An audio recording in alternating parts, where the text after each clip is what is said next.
Hebreus, capítulo 11.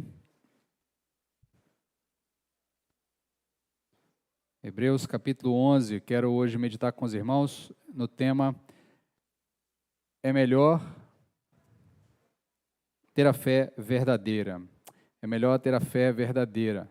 Nós estamos caminhando pela carta aos Hebreus, já estamos, acho que na 18ª, se eu não me engano, 18ª mensagem, ali na carta aos Hebreus.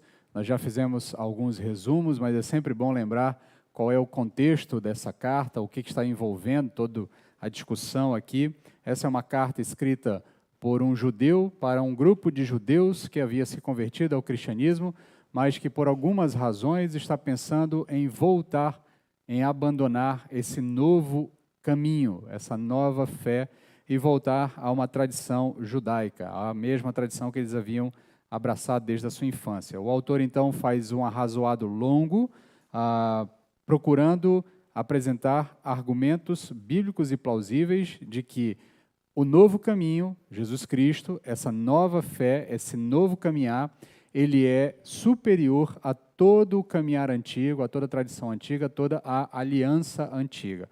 O autor, então, vai fazer diversos comparativos entre Jesus e a tradição antiga, vai mostrar que toda a tradição antiga, toda a tradição da fé judaica, ela aponta para Jesus, ela se completa em Jesus, ela ganha significado real, ela ganha objetividade real em Jesus, porque até então ela é apenas uma sombra, ela é apenas um mero lembrete de que é necessário algo completo, de que é necessário algo definitivo.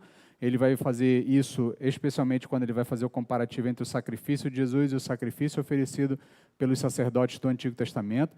Vai deixar claro que todo o sacrifício do Antigo Testamento é insuficiente para resolver pecados, e o único sacrifício suficiente é a expectativa daquilo que Jesus faria na cruz, ou melhor, daquilo que Jesus fez na cruz. Então ele fecha todo esse arrazoado. Na semana passada nós fizemos um resumão, né? E aí ele finaliza com uma série de orientações de que é melhor não retroceder, é melhor não voltar atrás. Nós não somos aqueles que voltam atrás, nós somos aqueles que seguem para frente, aqueles que seguem em direção à vida, nós somos os que prosseguem no caminho. Ele deixou claro que é necessário disciplina, é necessário perseverança, é necessário constância na caminhada de fé, porque os problemas acontecerão, mas esse caminho é melhor do que todos os outros caminhos. E agora, eu faço esse resumo para que você entenda a linha de raciocínio do autor. Agora, o que ele vai fazer? No capítulo 11, ele vai explicar o que é que nos motiva e o que é que nos dá a certeza de que continuar caminhando nesse caminho, ainda que nós não vejamos os resultados prometidos, é a melhor resposta que nós temos, é o melhor caminho que nós temos. Por isso ele vai tratar da questão da fé. Nós caminhamos nesse novo e vivo caminho, apesar dos problemas, apesar das dificuldades, apesar dos obstáculos que se levantam. No caso desses irmãos, ele citou melhor, na semana passada, no finalzinho do capítulo, que muitos enfrentaram perseguição, enfrentaram inclusive a tomada de seus bens, perderam seus bens por causa dessa fé, foram perseguidos, sofreram, passaram por dificuldades inúmeras e tremendas, mas eles deveriam prosseguir nesse caminho, porque a resposta é certa, a resposta é real, o resultado é real, e o que nos dá a garantia disso é a fé. Então, nós aprendemos até agora que o cristão verdadeiro é a pessoa que, tendo vindo a Cristo como caminho para Deus, jamais abandona esse caminho. Apesar de quedas que possam acontecer no meio do caminho, ele fala disso, está por volta do capítulo 6, explica, ele entende que a igreja está num estado vamos chamar de um estado de não crescimento, ou melhor, um estado de estagnação de crescimento. Eles deveriam ser mais maduros na fé, mas ainda estão neófitos na fé, ainda são crianças na fé. Então ele entende que isso é um pecado, que isso é um problema na igreja, que isso precisa ser resolvido. Então, apesar das quedas, apesar das falhas, até mesmo dos desvios, ele vai entender que em algum momento os seus leitores estão pensativos, ou até mesmo alguns já se desviaram do caminho. Ele chama a atenção, e nós falamos disso na semana passada, que alguns haviam deixado de congregar na igreja. Ele diz, olha, não deixemos de congregar, como é costume de alguns, ou seja, alguns já tinham abraçado o novo costume de não congregar, de não caminhar juntos nesse novo e vivo caminho. Então, ele entende que há irmãos que estão em estado de desvio, em estado de queda, em estado de tropeço espiritual, mas o cristão verdadeiro é aquele que não abandona o caminho. Apesar das dificuldades, ele sempre volta para o caminho e ele continua caminhando no caminho. Ele crê e continua crendo. O cristão verdadeiro é alguém de fé. É isso que ele vai defender ao longo desse capítulo. Mas para entendermos o que é ser alguém de fé, nós precisamos entender o que é fé. Como é que uma pessoa pode ter fé? Como é uma pessoa de fé? E como é que a fé se demonstra? Por isso é importante saber essas respostas, porque se soubermos, nós poderemos também responder a questões futuras, questões vitais como: eu tenho fé? A minha fé é real? A minha fé está calcada naquilo que deveria realmente estar calcada? Então, todas essas perguntas elas são respondidas ao longo do capítulo 11. E para nós retirarmos toda a beleza do texto e aprendermos tudo aquilo que o texto pode nos ensinar, nós vamos dividir a análise desse capítulo em 2 mensagens. Nós vamos começar hoje, vamos até a metade do capítulo, por volta do verso 16, e semana que vem retornamos a partir do verso 17 até o final do verso. O autor tenta fazer de forma bem didática, e a gente vai acompanhar a didática dele. Ele primeiro vai definir a fé, e depois ele vai ilustrar a fé, e depois ele vai demonstrar como essa fé ela realmente atua na nossa vida a partir do exemplo das pessoas do Antigo Testamento, dos heróis da fé. Esse é um texto conhecido, famoso, também conhecido como o texto dos heróis da fé, que nos mostram aqueles personagens bíblicos que são exemplo de fé para nós. Então, do verso 1 até o verso 3, eu vou analisá-lo, eu vou ler o texto à medida que a gente for analisando, para nós não fazermos uma leitura muito longa e depois retornarmos à mesma leitura novamente. Eu vou ponto a ponto, lendo o trecho aqui, e nós vamos, então, destrinchando ele, aprendendo, expondo ele, e, ao final, faremos algumas aplicações para as nossas vidas. Então, hoje nós vamos até o verso 16, e vamos começar definindo a fé, do verso 1 até o verso 3. A minha versão é a versão Almeida século 21, sua versão pode ser um pouquinho diferente, mas, no contexto geral, todas elas seguem o mesmo padrão, elas vão usar o primeiro verso para definir, dar um conceito de fé, e esse é o único conceito de fé no texto bíblico. O texto bíblico, embora seja para nós normativo, o texto bíblico, a gente já estudou na escola bíblica, ele não segue um padrão normativo, ele segue mais um padrão descritivo de eventos, e a partir das descrições de eventos a gente cria algumas normas, algumas regras para nós. Contudo, nesse texto é um texto um pouco diferenciado dos outros, e ele é um texto bem normativo mesmo, ele define para nós o que é fé. Então, todo cristão, todo aquele que foi criado na igreja, todo aquele que em algum momento passou por uma classe de preparo para o batismo, ou uma classe de juniores, uma classe de novos crentes, uma classe de integração de quem vem de um outro tipo de tradição de fé, todos já passaram por esse texto para entender o que é que nós cremos sobre fé. E o que nós cremos sobre fé é exatamente o que Hebreus capítulo 11, verso 1 diz, que nos diz que a fé é a garantia do que se espera e a prova do que não se vê. A fé é a garantia do que se espera e a prova do que não se vê. Pois por meio dela, os antigos alcançaram a aprovação, eu vou ler até o verso 3, por meio dela, os antigos alcançaram a aprovação, pela fé, entendemos que o universo foi criado pela palavra de Deus, de modo que o visível não foi feito do que se vê. Então, a fé, ela é, de fato, uma espécie de sentido extrasensorial. Nós utilizamos os nossos 5 sentidos para perceber o mundo. Com o tato, nós percebemos as superfícies, as coisas que estão ao nosso redor, as texturas. Com o paladar, nós percebemos os gostos. Com a visão, nós vemos as coisas. Com a audição, nós ouvimos as coisas. Com o olfato, nós sentimos o cheiro, nós percebemos as coisas. Então, esses nossos 5 sentidos nos permitem perceber as coisas visíveis, as coisas reais. A fé é, para nós, uma espécie de sentido extrasensorial, que nos permite perceber a realidade de algo que não é visível, de algo que não é palpável para nós. Então, a fé, ela não é um sentido do corpo. Eu não quero que você trate a fé como uma espécie de 6º sentido, tá? As pessoas gostam, às vezes, gostam um pouco dessa, uma linguagem mais mediúnica, uma linguagem mais mística, né? Gostam de usar uma expressão, não, é um 6º sentido, é uma ideia de algo, como se fosse algo etéreo ou algo meio que místico mesmo, tá? A fé não é algo místico para nós. A fé é, de fato, uma percepção fora dos sentidos. Embora seja fora do sentido, nós não tratamos como algo místico, nós tratamos como algo real. E é isso que o autor vai se encarregar de explicar nesses primeiros 3 versos.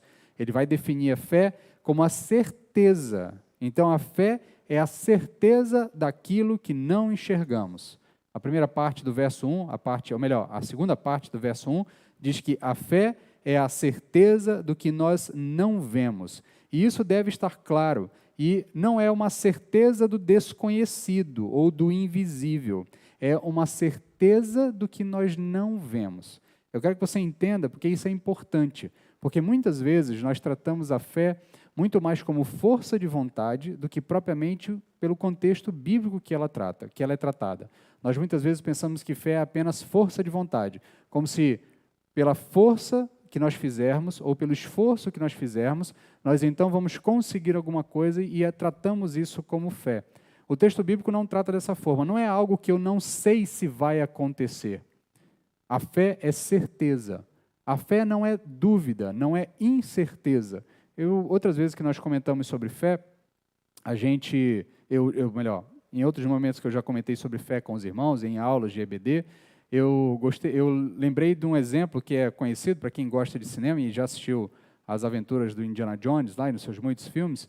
No 3º filme, ele tem uma prova para chegar até o cálice sagrado, e a prova é a prova de fé, é o salto de fé, é o nome da prova. Ele tem que passar por uma série de provas. O filme é bem antigo, então, spoiler está liberado. Tá? Então, ele tem que passar por uma série de provas, e uma dessas provas é atravessar um desfiladeiro, atravessar um cânion. Na verdade, ele está de lado de um prédio, do outro lado ele precisa chegar, e não existe nada entre os 2 prédios. Na verdade, existe ali uma ponte invisível, tá? E o herói, o personagem, ele precisa dar esse salto de fé. Aí ele fica na dúvida ali, aí ele resolve usar da inteligência dele, ou da expertise dele, aí ele pega um punhado de poeira, de terra, e joga pela ponte. Então, o punhado de poeira vai e forma ali uma camada visível daquela ponte. Isso não é fé. Tá? Fé é ter certeza de que ali tem uma ponte, independente de você estar vendo a ponte ou não. Isso é fé diante do texto bíblico. Fé não é possibilidade de algo acontecer. Fé é certeza.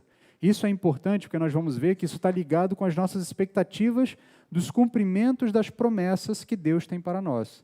Então, se nós não tivermos certeza, nós não tivermos fé, nós vamos passar boa parte da nossa caminhada, ou talvez toda a nossa caminhada, especulando se as coisas vão acontecer ou não vão acontecer. Por isso é importante entender que fé não é certeza do desconhecido ou do invisível, a fé é certeza de algo que nós sabemos que existe, e embora nós não vejamos, nós temos plena convicção de que ele está acontecendo e de que ele vai surgir na nossa caminhada. Então, essas coisas invisíveis, elas estão em 2 categorias. Essa certeza do invisível estão em 2 categorias. Primeira, algumas coisas são invisíveis porque ainda não aconteceram. Primeiro, algumas coisas são invisíveis porque elas ainda não aconteceram, ou porque talvez na nossa caminhada de fé nós ainda não alcançamos o estágio necessário para visualizar, ou para perceber, ou para sentir elas, ou para tocá-las, ou tê-las de fato em nossa realidade.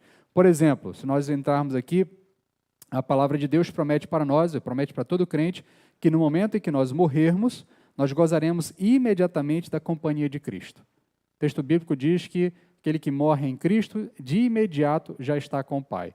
O ladrão ao lado de Cristo na cruz, o que Cristo diz para ele? Diz, olha, hoje mesmo você vai estar comigo no paraíso. Hoje mesmo você vai estar comigo na presença de Deus. Quando a gente vai para a parábola do rico e Lázaro, uma parábola que Jesus Cristo conta, e as parábolas de Jesus, embora sejam histórias, não sejam eventos, não sejam fatos reais que aconteceram, as parábolas, elas contêm verdades espirituais que Cristo está nos ensinando.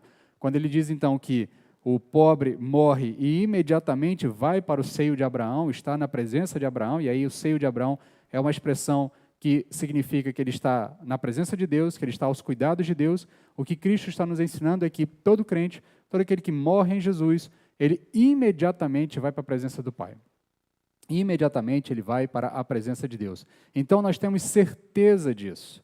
Então toda vez que um dos nossos irmãos, um dos nossos queridos no Senhor, um dos nossos irmãos em Cristo, tombam ou falece na sua caminhada de vida, nós temos a plena convicção de que naquele momento, imediatamente, eles já estão na presença do Pai. Então por isso muitas vezes nós usamos expressões, ele está de fato na presença de Deus, ele está sendo cuidado pelo Pai, ele está sendo consolado pelo Pai, ele está diante de Deus. Então, embora isso ainda não tenha acontecido na nossa realidade, nós temos plena convicção de que isso vai acontecer. Temos plena convicção também de que nós receberemos um corpo glorificado, um corpo ressurreto no dia da volta de Jesus Cristo. Isso não é uma especulação, isso não é uma possibilidade, isso é uma plena certeza. O texto bíblico diz, o apóstolo Paulo vai nos ensinar nas cartas, tanto de Tessalonicenses quanto de Efésios, na carta aos Coríntios também, ele toca nesse assunto. Em todas elas ele é muito claro em explicar que em determinado momento, especialmente na carta aos Coríntios, ali no capítulo 15, ele vai dizer que vai haver um momento em que a trombeta vai soar e os mortos ressuscitarão. E aqueles que morreram em Cristo ressuscitarão para receber um corpo glorificado, um corpo incorruptível, um corpo que foi semeado na corruptibilidade e ele será ceifado, ou melhor, será colhido na incorruptibilidade. Ali é uma expressão da ideia de que, uma vez que nós morremos, somos plantados na terra, somos enterrados, e a partir do momento, então, levantaremos para estar com Deus. Então, não será um levantar de zumbis, será um levantar de pessoas glorificadas, completas, ressurretas, em corpos perfeitos, em corpos aperfeiçoados, para permanecer por toda a eternidade com Deus. Isso não é uma possibilidade, isso é uma certeza. Todo crente morre com essa certeza. Todo crente vive com essa certeza. Todo crente pauta a sua caminhada de fé por essa certeza de que um dia nós nos levantaremos em corpos glorificados e o mal não terá mais nenhum tipo de influência sobre nós. Então, isso é certeza, isso é fé, isso é fé. Tá? Então, nós temos certeza absolutamente que receberemos todas essas bênçãos. Por quê? Porque Deus nos prometeu. Essa é a base da nossa fé. Por que nós temos certeza que todas essas coisas acontecerão? Porque Deus disse, porque Deus falou. Por isso, desde o início, o autor deixa claro que Jesus é uma revelação melhor. Ele é a palavra de Deus revelada a nós de uma maneira melhor. Então, uma vez que o Filho confirmou todas as promessas do Pai e acrescentou outras promessas que Ele mesmo faz a nós, então isso nos dá a certeza, nos dá a convicção de que todas elas acontecerão. Porque Ele nos deu a sua palavra, nós podemos olhar para a primeira parte do verso e dizer que a fé é a garantia daquilo que esperamos. A fé é a garantia daquilo que esperamos. E em segundo lugar, eu informei aos irmãos que as coisas invisíveis que nós temos certeza que existem pela fé, elas podem ser divididas em duas categorias. Uma primeira é daquelas coisas que ainda não aconteceram, e uma segunda é daquelas coisas que não são vistas porque não podem ser vistas. Há coisas na nossa caminhada de fé que nós não vamos ver, porque nós não podemos ver. Nós não podemos ver a Deus, mas nós temos plena certeza de que Deus existe. Nós não podemos ver o Espírito Santo, mas nós temos plena certeza de que o Espírito Santo existe. Nós não podemos ver os anjos, mas nós temos plena certeza de que os anjos existem. Nós não podemos ver os demônios, mas nós temos plena certeza de que eles existem. Então, há coisas que não são visíveis a nós, porque nós não podemos vê-las, mas nós temos certeza que elas existem. Nós temos certeza de que Deus existe e de que o Deus que existe é o Deus da Bíblia. É o Deus revelado a nós pelo texto bíblico. Nós temos certeza da existência dos seres celestiais e a nossa confiança nessa certeza se baseia naquilo que Deus revelou a nós pela sua palavra. Nós temos certeza dessas realidades, por quê?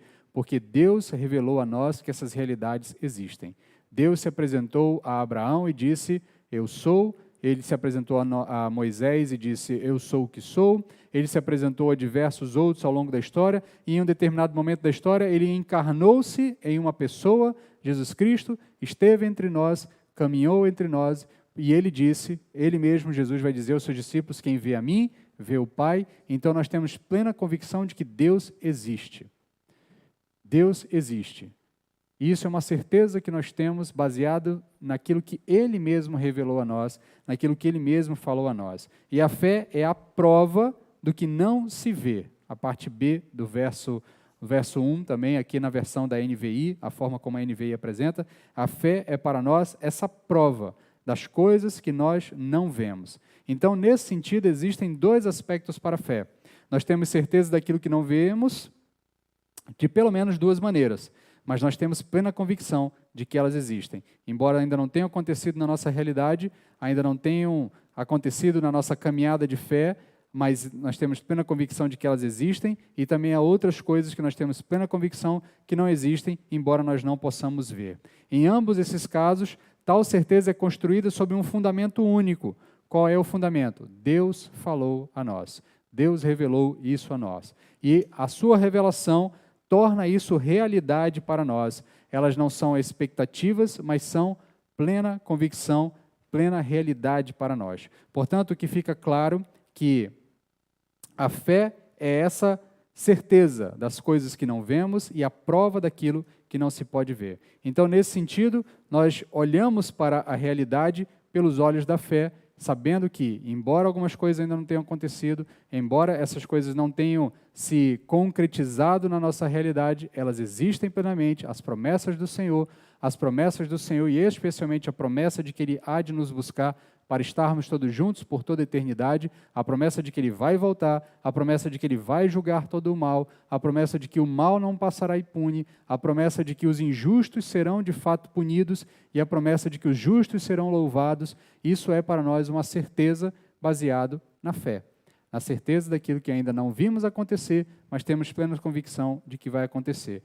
E a certeza também de que toda a realidade contra a qual nós lutamos, a realidade pela qual nós pautamos muitas vezes o nosso comportamento, por exemplo, hoje de manhã passamos um bom tempo aqui conversando sobre cobiça, sobre o pecado do mau comportamento, dos desejos pecaminosos, e passamos um bom tempo dizendo que é necessário haver uma pureza moral ou uma disciplina moral. E por que nós estabelecemos essa disciplina moral? Porque Deus nos diz que essa é a melhor forma de se comportar, é a forma que agrada a Ele. Então, por isso, com base nessa certeza de que Deus é melhor, de que Deus é superior, de que a vontade dEle é melhor, nós mudamos o nosso comportamento, embora o mundo inteiro não consiga compreender da mesma forma, e muitas vezes tente nos tratar de forma menor, porque escolhemos esse tipo de caminhar, essa forma de caminhar.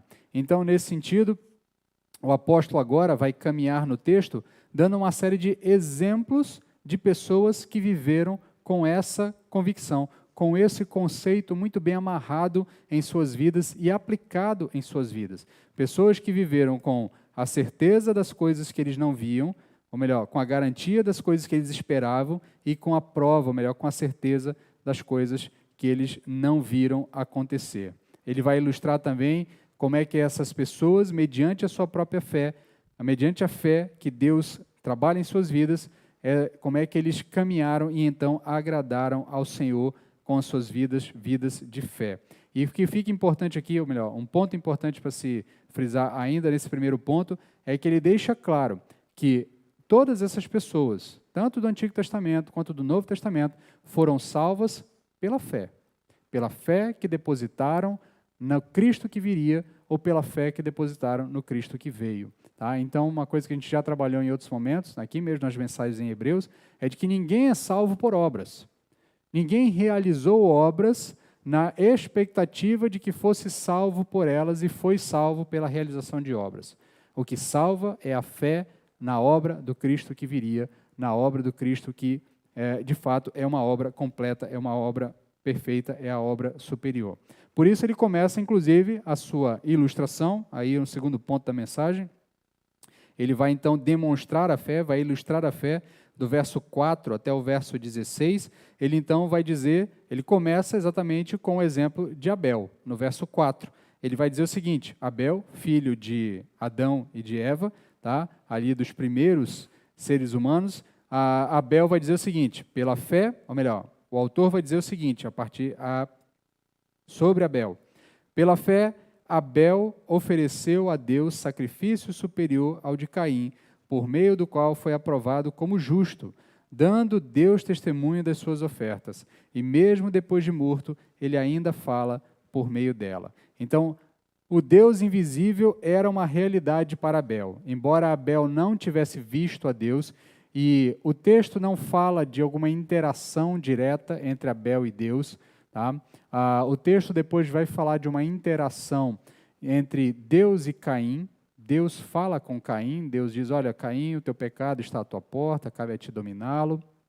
Né? Deus pergunta para Caim, onde está o teu irmão? Tá? Mas o texto não dá muitos indícios de que havia alguma espécie de orientação da parte de Deus para Abel e para Caim de como é que o seu culto deveria ser realizado. O que dá a entender é que Abel aprende com os seus pais que Deus deveria ser cultuado e que, de alguma forma, ele entende que o culto que agrada a Deus é um culto que simboliza algo que precisaria ser feito futuramente em nosso favor. Por isso, Abel opta pelo sacrifício de animais ao invés da queima do plantio, da queima da colheita. O texto não nos dá muitas informações das razões pelas quais Deus se agrada da oferta de Caim, ou melhor, da oferta de Abel e desagrada da oferta de Caim. O fato é que fica claro que Abel fez o certo e Caim fez o errado. Deus então se agradou do certo e reprovou o errado. E nesse sentido, então, o que nos leva a perceber o que foi que moveu Abel a isso? O que move Abel a isso é a certeza de que Deus existe. Uma certeza que foi passada pelos seus pais, dando a eles a informação, olha, Deus se revelou a nós, Deus existe. Então Abel sabia que não podia se aproximar de Deus da forma como ele estava. Ele entendia a sua condição de pecado. Então ele tinha que se apresentar a Deus mediante algum tipo de sacrifício. Isso fica claro para Abel, ele sabia que precisava de redenção dos seus pecados e a redenção tinha que ser por meio de sangue, por isso, desde cedo, ele já tipifica a obra que Cristo realizaria muito tempo depois, muitos anos depois. Então ele vai tipificar ali o sacrifício de Cristo. Ninguém antes havia se aproximado de Deus para adoração, não há relatos antes de cultos de adoração a Deus. O texto não relata. Óbvio, pode haver uma lacuna no texto, pode haver um salto cronológico? Pode. Contudo, nós olhamos para esses textos iniciais de Gênesis e eles nos parecem mostrar tudo aquilo que é essencial saber. Então, se o texto não cita um culto anterior, aparentemente o que dá a entender é de que não havia essa prática, mas Abel institui essa prática e Abel institui a prática da maneira correta. Seu irmão tenta fazer a mesma coisa e faz da maneira errada. Então, Abel age em obediência à vontade de Deus e Caim age em desobediência à vontade de Deus. Ele segue outro caminho. Então, Abel é a prova de que aqueles que se aproximam de Deus mediante a fé são aceitos. Porque Abel se apresenta diante de Deus com a fé de que aquele sacrifício daria a ele condições de se apresentar diante de Deus. Embora ele tivesse plena convicção de que aquele sacrifício não era o suficiente, era necessário um sacrifício maior. Mas ele entendia qual era o caminho, então, pela fé, nesta obra que ele está realizando ali, uma obra que está tipificando a obra futura de Cristo, ele então consegue se aproximar de Deus. Então nós temos que temos que prestar atenção a essa lição. Temos de tomar como certa a palavra de Deus e agir em conformidade com o que ele nos diz. Deus ensinou Adão e Eva ensinou os seus filhos, um agiu corretamente, o outro agiu de maneira errada. O texto continua, então, agora o autor vai citar o exemplo de Enoque, versos 5 e 6, ele vai dizer que pela fé, Enoque foi arrebatado para não experimentar a morte, e não foi achado, pois Deus o arrebatara, visto que antes de ser arrebatado, havia sido aprovado por agradar a Deus. Sem fé é impossível agradar a Deus, pois é necessário que quem se aproxima de Deus creia que ele existe e recompensa os que o buscam. Então, Enoque viveu em uma época em que todos procuravam agradar a si mesmo. Se você acompanha o texto ali, os primeiros capítulos de Gênesis, você vai perceber que Enoque, ele vive no meio da espiral de decadência humana. A espiral da decadência humana é relatada desde a queda, começa com Adão e Eva caindo, depois você tem o assassinato de Abel por Caim, depois você tem a fuga de Caim, aí você tem a organização das cidades, dentro da organização das cidades você tem a figura dos descendentes de Caim, que se tornam cada vez mais brutos e violentos, a ponto de um deles dizer, olha, se Caim matou um, eu vou matar muito mais do que ele, e esse processo de destruição, de degradação da raça humana é relatado entre os capítulos 2, 3, 5, 6, até ali por volta do capítulo 11 de Gênesis, e é sempre uma espiral de decadência. E você tem ali um rompimento dessa espiral com a dinâmica do dilúvio, mas essa espiral continua depois da dinâmica do dilúvio, porque os descendentes ali de Noé vão dar origem também a toda aquela nação, todo aquele povo que vai tentar construir a Torre de Babel, e aí então Deus interfere definitivamente, espalha aquele povo, e então nós percebemos que há ali um processo de uma espiral de decadência. No meio de tudo isso aparece um homem chamado Enoque, aparece um personagem chamado Enoque, e esse personagem é tido pelo texto como alguém que andou com Deus. Andou tanto com Deus, se aproximou tanto de Deus, que Deus disse, esse eu não quero que experimente a morte. Esse eu não quero que experimente a degradação da perca de vida. Enoque sobe aos céus em seu próprio corpo. Como é que esse processo se deu, nós não sabemos, mas o texto diz que Enoque foi arrebatado, foi levado por completo. Nós não sabemos se Deus transformou o corpo de Enoque para que ele estivesse em uma realidade espiritual na presença de Deus, mas o fato é que o texto diz que Deus andou com Enoque a ponto de dizer, Enoque, eu quero que você caminhe agora eternamente comigo. Eu não quero que você passe pela experiência da morte. Então, em uma época em que todos procuravam agradar a si, Enoque procurou agradar a Deus. E isso foi agradável ao Senhor. Isso é uma prova de fé, porque enquanto todos caminhavam na direção da destruição, todos caminhavam na direção do atendimento das suas próprias necessidades, seus próprios desejos, Enoque caminha numa direção completamente oposta, e Deus recompensa ele. Tanto é que o autor, quando vai falar de Enoque, ele diz assim, ó, sem fé é impossível agradar a Deus, pois é necessário que quem se aproxima de Deus creia que Ele existe e recompensa os que o buscam. Enoque tinha plena convicção de que Deus é recompensador daqueles que o buscam. Por isso, Enoque buscou a Deus. Por isso, Enoque caminhou com Deus. Por isso, Enoque chegou ao céu sem morrer e não deixou um corpo para trás. Enoque chegou ao céu sem morrer, sem deixar um corpo para trás. Para Enoque, o reino invisível era uma realidade tamanha, a ponto dele caminhar a sua vida com plena convicção de que é para lá que ele estava rumando, é para lá que ele deveria ir, e Deus se agradou tanto de Enoque que disse, você vai vir do jeito que está. E Deus então leva Enoque em realidade, em corpo. Então, aquele que tem fé verdadeira só pode ter uma ambição, agradar a Deus. Não é possível que nada mais seja importante. É assim que a fé se comporta. E o exemplo de Enoque para nós é esse: agradar a Deus acima de todas as coisas, desejar agradar a Deus acima de todas as coisas, pela plena convicção de que Deus existe. Enoque andou com Deus porque ele tinha certeza de que Deus existia. Ele prefere agradar a Deus porque ele tinha certeza de que Deus existia, embora Enoque não estivesse vendo a Deus, porque Deus não é de carne humana, não é de pele, não é algo palpável, não é da nossa realidade. O exemplo seguinte, no verso 7, é o exemplo de Noé. O texto vai dizer, pela fé, Noé, temente a Deus, construiu uma arca para a salvação de sua família. Quando advertido sobre as coisas que ainda não se viam, por meio da fé, condenou o mundo e tornou-se herdeiro da justiça segundo a fé. A história de Noé é uma história que a gente ouve desde criança. E exatamente porque a gente ouve desde criança, a gente perde alguns pontos interessantíssimos.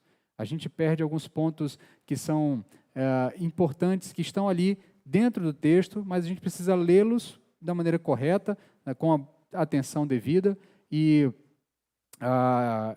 com a atenção devida para que a gente possa tirar dele algumas informações. Alguns estudiosos, quando olham para o texto de Noé, dizem uma coisa que aparentemente a gente acha meio estranha. Mas até então, no texto bíblico, não há nenhum relato de chuva. O texto bíblico não tem nenhum relato até esse momento de chuva. O texto não fala da existência do ato de chover. Até então, aparentemente, as coisas... A gente sabe que a chuva é um processo natural de evaporação, decantação, as coisas se... a precipitação das águas na nuvem, então elas caem por conta da questão de diferença de atmosfera, e aí acontece. Mas o texto bíblico até então não fala de chuva. Ele não relata nenhum evento em que a chuva aconteceu. A nossa perspectiva é uma perspectiva racional, então a gente acha que a chuva é algo que sempre existiu. Mas aparentemente Deus está dizendo para Noé, olha, eu vou mandar chuva. Então o texto não nos dá a informação de que havia chuva. Alguns discutem, acham que por conta dos processos naturais já deveria ter acontecido chuva, mas ainda assim, ainda que a chuva acontecesse naturalmente ou normalmente, o texto diz que Noé é avisado de uma grande chuva que iria inundar toda a região, por isso ele constrói um barco de proporções homéricas, de proporções enormes, no meio do mato, no meio da terra. Ele não está na beira do mar. Ele não está em uma região onde havia um rio caudaloso para botar aquela embarcação. Eu não sei se vocês já viram as proporções reais da Arca de Noé, né? Na internet você consegue ver isso. É um negócio absurdo. É um negócio absurdo. Assim, uma construção homérica. E o texto também vai deixar claro para nós que Noé passa mais de um ano construindo isso.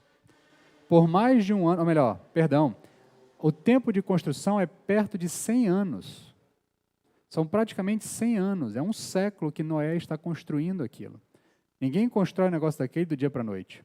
Ele passa um tempo enorme construindo aquilo. E agora imagina só, ele começa a construir. As pessoas viviam por mais tempo, mas o tempo nunca deixou de ser o mesmo, tá? Então, ainda que Noé tenha vivido centenas de anos, tá? Uma centena de anos sempre foi uma centena de anos e continuará sendo uma centena de anos, tá? Os anos da Bíblia não são mais curtos. Às vezes as pessoas tendem a achar que se contava o dia do alvorecer até o entardecer, então o dia ficava mais curto. Não, se contava o dia, as horas do dia, mas a completude, né, os anos sempre foram contados pelas estações. As estações continuam da mesma forma e são medidas pela posição da Lua, pelo tempo da Lua, e não pelo tempo do Sol. Então, os anos sempre foram de 365 dias. Os bissextos, obviamente, entraram depois nos cálculos, mas esse é o tempo. Um ano é um ano. Então, quando o texto nos dá a sensação, ou melhor, nos dá a ideia de que Noé passa quase 100 anos construindo uma arca, ele de fato passou 100 anos construindo algo. Ainda que seja menos tempo, e a gente faça um cálculo diferente, já pensou? Ele passa uma década construindo algo que é inútil para aquela região, avisando as pessoas de que algo haveria de acontecer, embora o texto bíblico não diga que Noé saiu a pregar, quem diz isso é o Alcorão, não é o texto bíblico, tá? Mas como as histórias se cruzam, porque elas fazem parte de ter um nascedouro semelhante, há uma tradição muito forte de que, obviamente, à medida que Noé está construindo aquilo, as pessoas estão perguntando, por que você está construindo isso? Ele diz, porque Deus disse que vai mandar chuva e destruir tudo. Vai ser um bobo, Noé. Você é um ignorante. Por que Deus vai mandar chuva para destruir todas as coisas? Ele diz que o pecado chegou a um ponto de ele se incomodar e ele vai destruir todas as coisas. Então, quer Noé tenha saído em forma missional, ou quer Noé tenha simplesmente respondido às perguntas das pessoas, o fato é que Noé passa um bom tempo sem ver a chuva cair, sem ver essa tempestade homérica chegar, sem ver essa destruição total chegar, e ele está ali construindo aquele barco. Aquele barco enorme para comportar toda aquela quantidade de animais. Por que Noé faz isso? Porque Noé creu na palavra do Senhor. O Senhor disse a Noé, constrói o barco, vou te dar as medidas, e constrói, porque eu vou mandar chuva e eu vou destruir todas as coisas. Então pense, a caminhada de fé de Noé não foi a caminhada de um dia, 2 dias, um mês, um ano. Foi uma caminhada longa, sem ver o resultado ou o fruto daquilo que ele estava se esforçando tanto por fazer. Mas Noé, por confiar na palavra de Deus, ele crê e ele continua. E o texto diz, o texto de Hebreus, vai dizer que pela fé de Noé, ele condena o mundo porque ele se tornou o herdeiro da justiça. Porque Noé confiou na palavra de Deus, o mundo foi condenado, porque não confiou na palavra de Deus. Então, Noé, ele mostra exatamente o que é uma caminhada de fé sem ver as coisas acontecendo. O mundo foi condenado pela sua incredulidade e Noé experimentou a aceitação e a aprovação da parte de Deus por conta da sua fé. Depois nós chegamos então ao exemplo de Abraão, verso 8 até o verso 10. Pela fé, Abraão obedeceu quando foi chamado, partindo de um lugar que receberia por herança, e partiu sem saber para onde ia. Partindo para um lugar que receberia por herança, e partiu sem saber para onde iria. Pela fé, peregrinou na terra da promessa, como se fosse terra estrangeira, habitando em tendas com Isaque e Jacó, herdeiros com ele da mesma promessa, porque ele esperava a cidade que tem fundamentos, da qual Deus é o arquiteto e construtor. Então, não existe maior exemplo de fé do que o exemplo de Abraão. Abraão é chamado de o pai da fé. E por que ele é chamado de o pai da fé? Porque ele sai de um local para outro que ele não sabe onde é.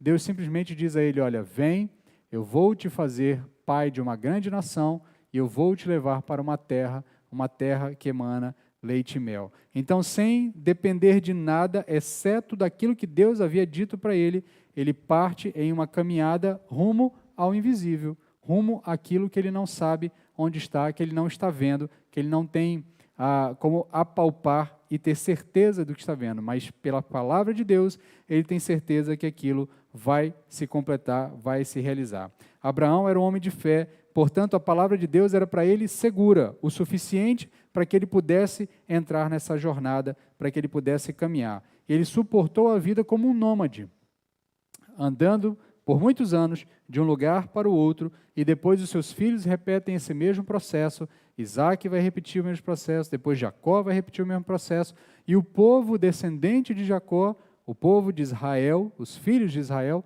também vão repetir um pouco dessa peregrinação, até que, boas gerações depois, quase 500, ou melhor, talvez algo em torno de 600 anos depois dessa promessa de fato ter sido feita, eles finalmente chegariam à terra prometida, ainda que essa terra prometida também fosse apenas um símbolo da verdadeira terra que Deus havia prometido para Abraão. Por isso que o autor diz que Abraão não esperava essa terra física.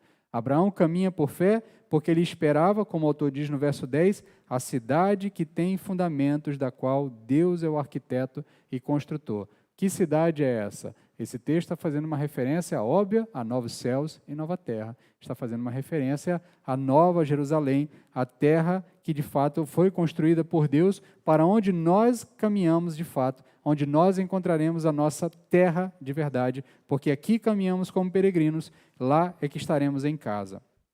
Então, ele tinha certeza de que entraria nessa herança prometida. Ele tinha que fazer apenas o que Deus lhe ordenara, sair da sua terra e caminhar na direção que Deus apontasse, a fim de que ele encontrasse a resposta, ou melhor, a herança que Deus estava prometendo para ele. Na sequência, o autor então vai nos dar o exemplo de Sara, versículo 11 e 12. Pela fé, até a própria Sara, que era estéril e de idade avançada, recebeu o poder de conceber um filho, pois considerou fiel aquele que lhe havia feito a promessa. Portanto, também de um homem já sem vigor físico, nasceu uma descendência tão numerosa quanto as estrelas do céu e incontável como a areia do mar. E essa descendência, para nós cristãos, não é a descendência de Israel. Tá? Entenda isso. Você cristão, isso aqui não está falando dos judeus. Muitas vezes a gente olha para esse texto e diz, tem judeu espalhado em todo lugar do mundo. Tá? Essa descendência é a igreja. Essa descendência somos nós. Essa promessa de que Abraão seria pai de uma nação mais numerosa do que as estrelas do céu, do que a areia do mar, essa é uma promessa para a igreja. Nós somos os filhos de Abraão. Nós somos o povo de Deus. Nós somos os herdeiros da herança para Abraão. O apóstolo Paulo explica muito bem isso em Romanos. Esse ano nós vamos chegar na carta aos Romanos. Em algum momento desse ano nós vamos iniciar uma série de mensagens na carta aos Romanos. Mas o ponto é que o apóstolo Paulo explica muito bem, que ele diz que os descendentes de Abraão não são os de sangue. Os descendentes de Abraão são aqueles que têm a mesma fé que Abraão teve. Esses são os descendentes de Abraão. Se você tem a mesma fé, essa fé que o autor está falando aqui, essa fé que o autor está nos explicando que você é descendente de Abraão e essa promessa é para nós, é para você. Você é uma dessas estrelas, você é uma dessas areias, desses grãos de areia, você é esse povo. Você é esse povo que foi prometido ser descendente e que viria dessa linhagem aqui, que viria dessa semente que vai germinar ali no ventre de Sara. Sara era a mulher de Abraão, uma mulher que demonstrou fé também, embora ela vacilou em algum momento, mas ela depois demonstra a sua fé. Ela era idosa demais para ter um filho, mas ela creu que teria, e no devido tempo ela concebeu, baseando-se apenas na promessa de Deus. Sim, se Abraão não tivesse fé persistente e a própria Sara também não tivesse uma fé persistente, a nação judaica não existiria. E se a nação judaica não existisse, a fé cristã também não existiria. Por isso que o apóstolo Paulo diz que primeiro o judeu, depois o grego. Mas em momento algum o apóstolo Paulo trata como povo de Deus, única e exclusivamente, o povo de Israel, o povo judeu.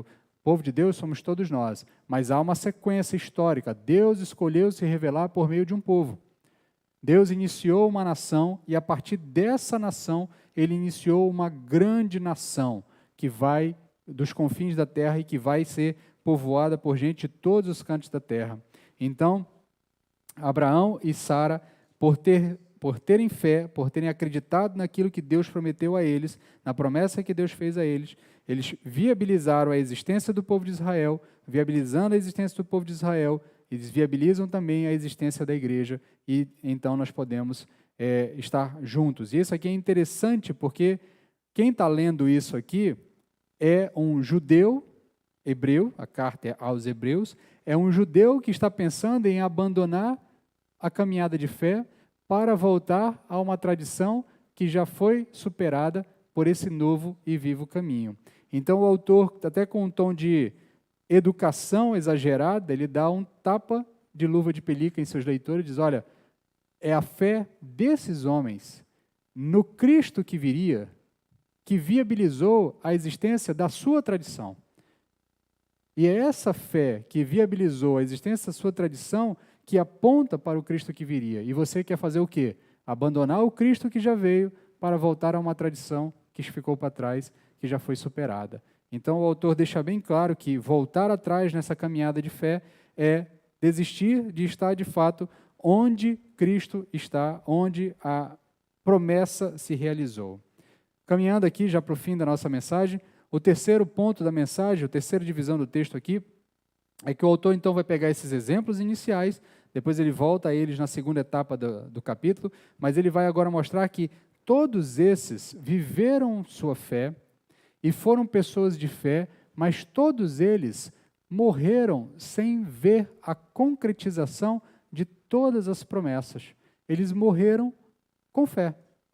Eles morreram ainda na expectativa de que muitas das promessas que Deus havia feito a eles viessem a se completar. Então, do verso 13 ao verso 16, ele diz o seguinte: todos esses morreram mantendo a fé, sem ter recebido as promessas, mas tendo-as visto e acolhendo-as de longe, declararam ser estrangeiros e peregrinos na terra. Os que diziam tais coisas mostraram que estão buscando uma pátria, e se estivessem se lembrando da pátria de onde saíram, teriam oportunidade de voltar. Mas agora almejam uma pátria melhor, isto é, a pátria celestial. Por isso também Deus não se envergonha deles, nem de ser chamado o seu Deus, porque já lhes preparou uma cidade. Essas pessoas, elas viveram e agiram do modo que fizeram, porque para elas o Deus invisível e o seu reino invisível eram reais. E porque creram na palavra de Deus, eles continuaram a sua caminhada em busca dessa promessa, esperando essa promessa, mas na certeza plena de que essa promessa se completaria, se concretizaria. Na vida presente, eles não experimentaram tudo da promessa. Abraão não viu a terra prometida. Abraão não viu a cidade celestial.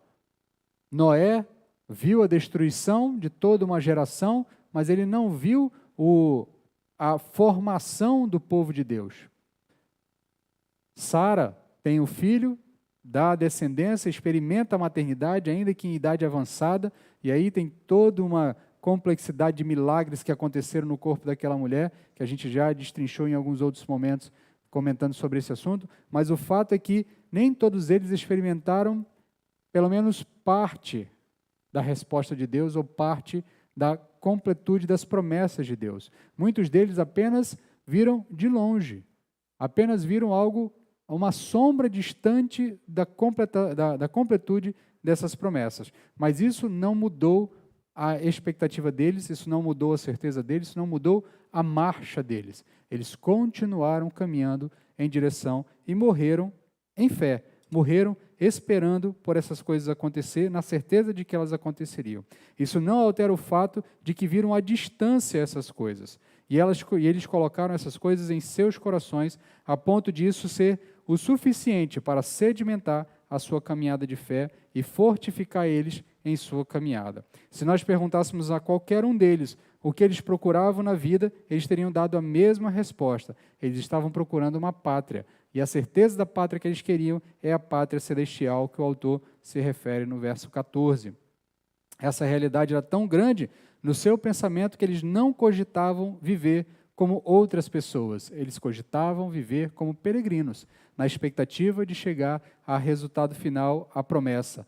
Todo o coração deles e toda a esperança desses homens e mulheres estavam na chegada, com segurança, à habitação eterna, à presença de Deus. O que acima de tudo era real para eles, Deus, o Deus invisível, era plenamente real para eles. E o que acima de todas as outras coisas dava para eles a certeza de que esse Deus real era de fato um Deus real, a palavra desse Deus a eles. A palavra confiável desse Deus, a palavra revelada a ele. O Deus que os vê, crendo na palavra dele, retribui a eles e já lhes concede o acesso a essa morada celestial. Já lhes concede a justificação antes mesmo do justificador fazer o seu ato de justificação. O texto bíblico diz que, porque Noé creu, foi reputado a ele justiça. Porque Noé teve fé, ele foi considerado por Deus justo. Então, antes mesmo que Jesus Cristo subisse ao Calvário, fosse pregado na cruz e realizasse o sacrifício justificador, pela fé, Abraão experimentou o estado de justificação diante de Deus. Tantos outros aqui, todos esses outros personagens que são citados pelo texto, experimentaram o estado de justificação pela expectativa, pela certeza, pela plena convicção de que Deus estava fazendo a vontade dele em suas vidas. Então, viveram na fé, morreram na fé, portanto, eles têm certeza, tá? Certeza absoluta de que Deus se agradou da sua caminhada. Essa é a principal lição que o autor vai dar nessa primeira parte do texto. E a partir disso, a partir dessa compreensão do conceito de fé, nós então podemos passar para algumas aplicações para as nossas vidas. E essas aplicações eu quero novamente fazer em forma de perguntas, para que você possa meditar sobre elas, para que você possa responder a partir da sua realidade, a partir da sua própria vida. A primeira pergunta que eu quero fazer para você é: você tem fé? Diante do que o texto nos revela sobre fé, você tem fé? O Deus invisível é para você a realidade? Você considera a palavra dele infalível? Esse é um ponto importante e interessante, porque na nossa caminhada do dia a dia, nossa caminhada de fé, muitas vezes nós tropeçamos porque nós duvidamos daquilo que Deus deu certeza para nós, daquilo que Deus confiou a nós e revelou a nós.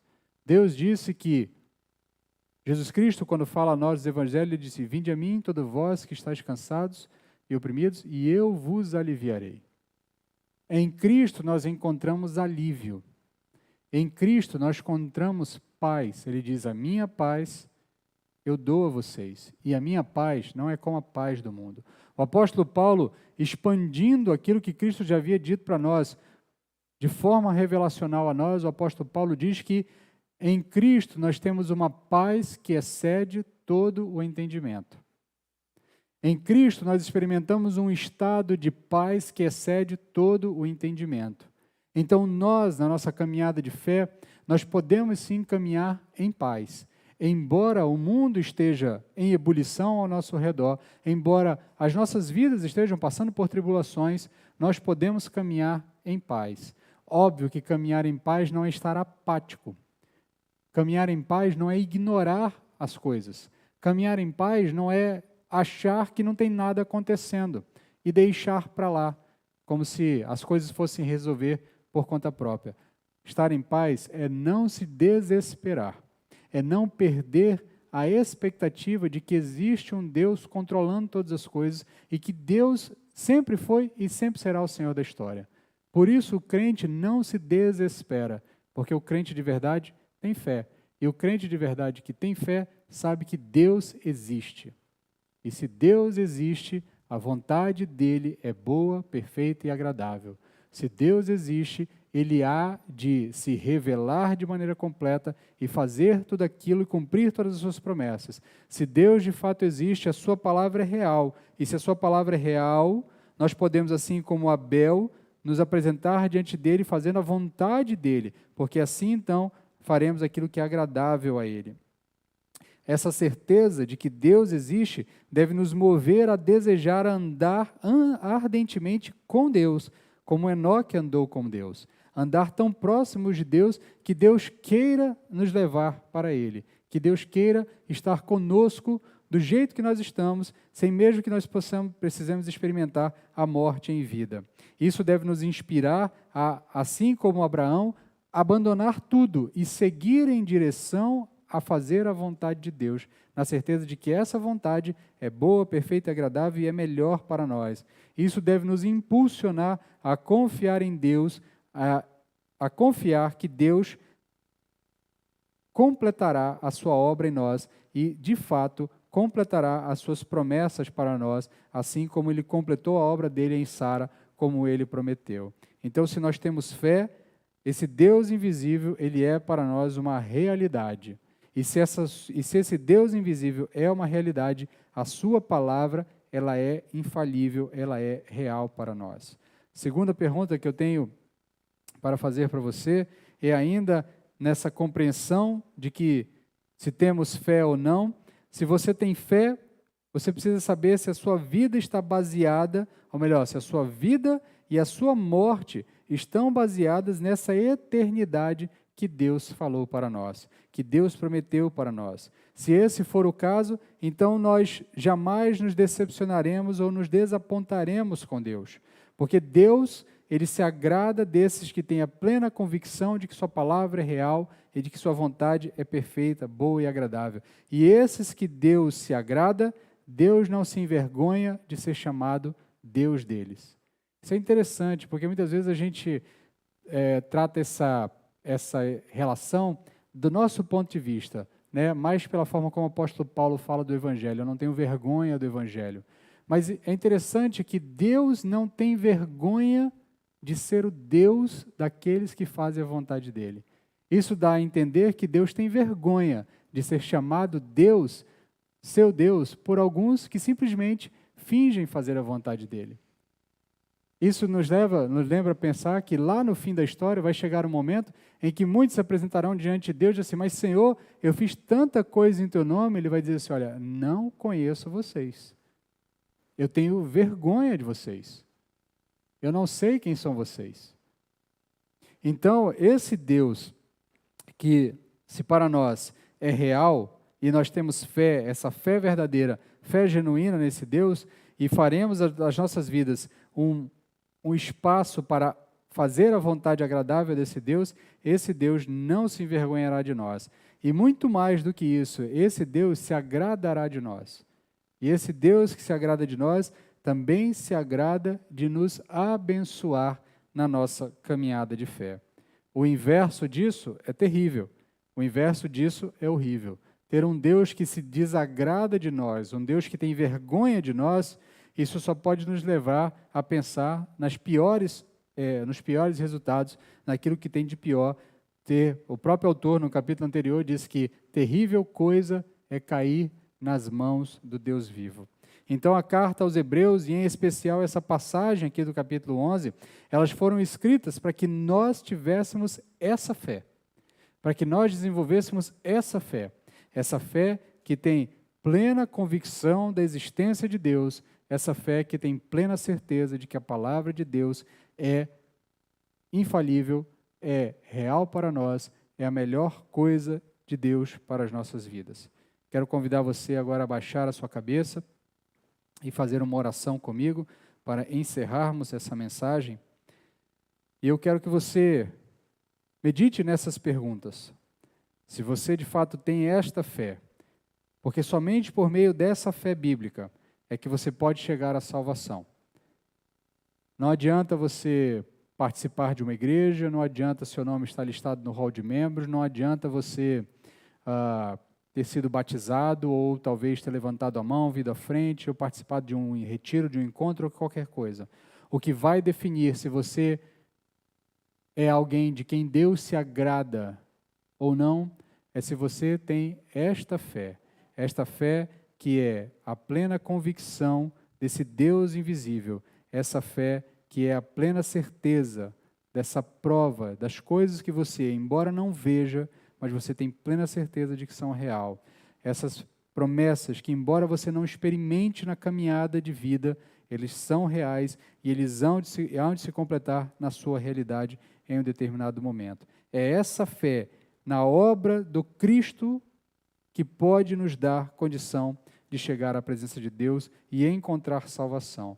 Qualquer outro caminho não nos levará à salvação. Por isso, nessa noite, se você ainda não desenvolveu essa fé, peça a Deus, porque Ele mesmo, que é o autor da nossa fé, Ele há de conceder esta fé genuína a você, e você então poderá confessar Jesus Cristo como seu único e suficiente Salvador e experimentar, de fato, uma realidade de intimidade com Deus e de caminhada com Deus e de viver uma vida que é agradável a Deus. Vamos orar?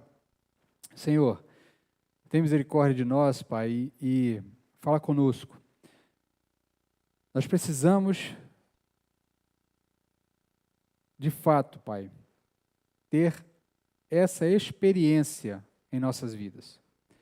Ter essa fé bíblica, genuína, que nos faz ter uma garantia, uma certeza das coisas que esperamos e uma prova genuína daquilo que não vemos. Nós precisamos dessa fé, porque a nossa caminhada, Pai, muitas vezes nos leva por lugares complicados, áridos. Nós olhamos ao nosso redor e nós não percebemos as coisas acontecendo. Nós oramos e aparentemente mais problemas acontecem. Nós procuramos fazer a Tua vontade e aparentemente mais obstáculos aparecem. E isso muitas vezes nos faz duvidar de que as Tuas promessas são reais, de que as Tuas promessas de fato se concretizarão. Por isso nós precisamos dessa fé. Por isso nós precisamos que este conceito esteja de fato internalizado em nossos corações. Por isso nós precisamos olhar para o exemplo desses homens e mulheres citados no texto bíblico, que nos deram demonstrações cabais de que o Senhor de fato cumpre as Tuas promessas. Que o Senhor de fato tem uma palavra infalível. Que o Senhor de fato não é homem para mentir, mas a Tua palavra é justa, é correta e há de se cumprir. O Senhor prometeu a nós paz. O Senhor prometeu a nós descanso. O Senhor prometeu a nós certeza de que estaremos contigo o tempo todo, de que Tu estarias conosco o tempo todo, até os confins do séculos, até o dia final, até o momento em que estaremos fisicamente contigo para toda a eternidade. Por isso nós te pedimos nesse momento, dá-nos a condição de perceber isso em nossas vidas. Dá-nos a condição de perceber essas promessas acontecendo em nossas vidas. Dá-nos a capacidade, Pai, de olhar para as circunstâncias e ainda assim caminhar no meio delas em paz e tranquilidade. Dá-nos a confiança de que o Senhor continua no controle de todas as coisas. Nós olhamos para a nossa sociedade e a sensação que temos é que ela caminha para a destruição com uma velocidade cada vez maior. E nessa caminhada nós tememos que muitos dos nossos sejam levados, que os nossos filhos sejam atingidos, que os nossos parentes, as pessoas que nós gostamos, sejam atingidos pela destruição e pela decadência moral em que nós vivemos, tanto no nosso país como no mundo de uma maneira geral.